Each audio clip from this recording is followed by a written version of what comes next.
Y en este punto de la mañana vamos a retomar el asunto de la situación que se vive en Cataluña, en toda España. En realidad, Estíbaliz, porque estamos viviendo un momento histórico, así lo califica todo el mundo ya. Vamos a seguir con momentos de análisis, Marta, sobre esta situación en Cataluña. Preocupante, continúa la tensión y no parece que vaya a desaparecer a corto plazo. La CUP ha asegurado que el lunes se proclamará la independencia, aunque los letrados del Parlamento advierten de que no se debe celebrar ese pleno. Bruselas ha llamado al diálogo y Puigdemont ha hecho una declaración pública en la que ha arremetido contra el discurso del rey. Minutos después le ha respondido la vicepresidenta del Gobierno. Las posturas siguen absolutamente encontradas. Y como decimos, vamos a seguir valorando esta situación, la que está ocurriendo en Cataluña y cómo afecta al resto de España. Lo hacemos con Antonio Adelfo Delgado, que es profesor de Ciencia Política de la Universidad de La Laguna. Señor Delgado, ¿qué tal? Muy buenos días. Buenos días. Buenos días. Bienvenido. Bueno, escuchábamos al fiscal superior de Canarias, Vicente Garrido, decir que estamos ante una situación inquietante. De hecho, lo notamos en la población española. Parece que la gente está viviendo con angustia esta situación. No pensamos que íbamos a llegar a estos extremos. Sí, es una situación inquietante y no por asustar, pero desde el punto de vista político, social e incluso colateralmente económico, creo que es la situación más grave que ha vivido el sistema político español desde el 23 de febrero del 81. ¿Más grave o menos grave? Más grave, porque el 23 de febrero, en el 23 de febrero había un consenso bastante mayoritario, prácticamente mayoritario, de detener el golpe. Se ha hecho la comparativa entre la aparición del rey Juan Carlos y del rey Felipe VI.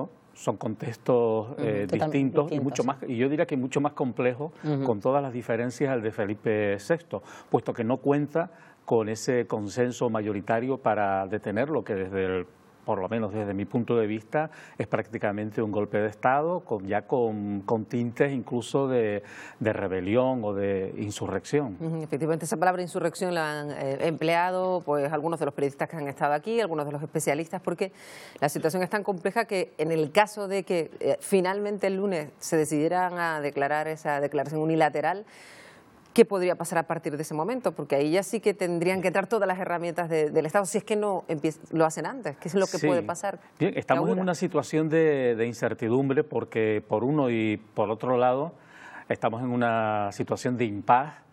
Hay que tener en cuenta que ayer en las declaraciones del presidente de la Generalidad, de Carles Puigdemont, en ningún momento se hace alusión directa al momento en que se va a producir la declaración. Mientras tanto, en cambio, había la misma mañana, creo que en la BBC de Inglaterra había establecido ya la fecha. Y por parte del Gobierno, la actitud que se está manteniendo, no hemos visto al presidente del Gobierno de España desde el domingo en la noche. ¿Se echa de menos la presencia? Se echa de menos, por supuesto, ¿no? Se echaba de menos la presencia también del jefe del Estado, del rey, pero esto se salvó. Pero en cualquier caso, no sabemos qué va a ocurrir, porque cuando hablamos de declaración unilateral, probablemente se esté demorando la proclamación, porque no basta una ley de desconexión. Por mucho una ley de desconexión ilegal. Que esté, por supuesto, que está suspendida por el Tribunal Constitucional, del mismo modo que el referéndum también lo estaba, sino que cuando en un Estado se produce un tipo de secesión y de desconexión, por muy unilateral que se pretenda esa proclamación, precisamente algo o mucho habrá que negociar con ese Estado al que has pertenecido durante siglos para realizar esa desconexión. Y en ese proceso estamos. A partir de ayer, después del discurso del rey, aunque el rey no habló en ningún momento de diálogo, sino de aplicación de la ley, sin embargo, desde las esferas gubernamentales y desde el propio gobierno catalán se ha empezado a hablar de mediación, de negociación. ¿Qué negociación, qué mediación? A eso iba yo, señor Delgado, porque ha sido contradictorio Carles Puigdemont en su discurso de ayer, porque sin embargo alega o aboga por una mediación, un diálogo, pero sin embargo dice que no van a moverse un milímetro. Pues, entonces, ¿de qué estamos hablando? Como hay que interpretar las palabras, yo entiendo, porque no lo puedo entender de otra manera, que si no se va a mover un milímetro de sus posiciones, que son que el pueblo de Cataluña mayoritariamente ha hablado y ha decidido desintegrarse del Estado español, de España, entiendo que esa vía de negociación que abre solamente puede ir por la vía de cómo realizar la desconexión, que por supuesto desde el punto de vista del gobierno catalán o de un sector del gobierno catalán, de lo que hoy es el PDeCAT y antes era Convergencia y Unión, no puede ir sino por otra vía, por la vía moderada de establecer un pacto con el Estado progresivo y demás. Lo que ocurre es que ahí están interviniendo fuerzas muy distintas.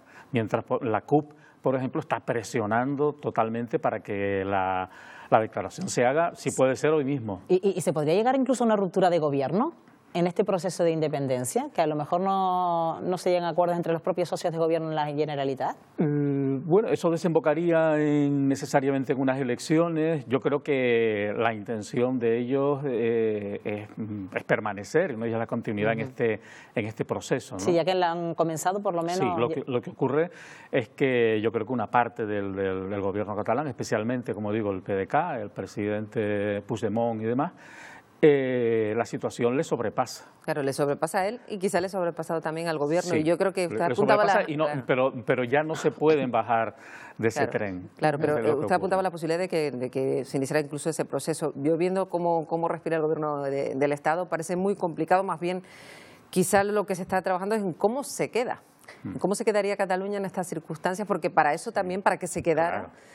Habría que iniciar esa negociación. Cuando entablamos cualquier mediación o cualquier negociación o cualquier diálogo, por emplear esa abstracción que hemos vivido durante los últimos tiempos, ¿no? Que es el diálogo, ¿no? A veces el diálogo es imposible si las posiciones están completamente separadas. Es decir, si el diálogo no es para llegar a un fin determinado, pues es muy difícil. Si el diálogo se establece desde el gobierno catalán para ver cómo se desconectan y desde el gobierno español para ver cómo se quedan y cuáles son las fórmulas, ahí es muy difícil encontrar una vía y que el diálogo fructifique, porque el punto final es completamente opuesto, ¿no? Y también esa es la gran dificultad. Y también la Eurocámara, que ha sido contundente con este proceso del desafío secesionista catalán, porque no lo contempla como legal y además justifican las cargas policiales que se desarrollaron el pasado domingo. Claro, es que una cosa es que las campañas, digamos, de información, desde el punto de este sería otro tema, ¿no? La comunicación política,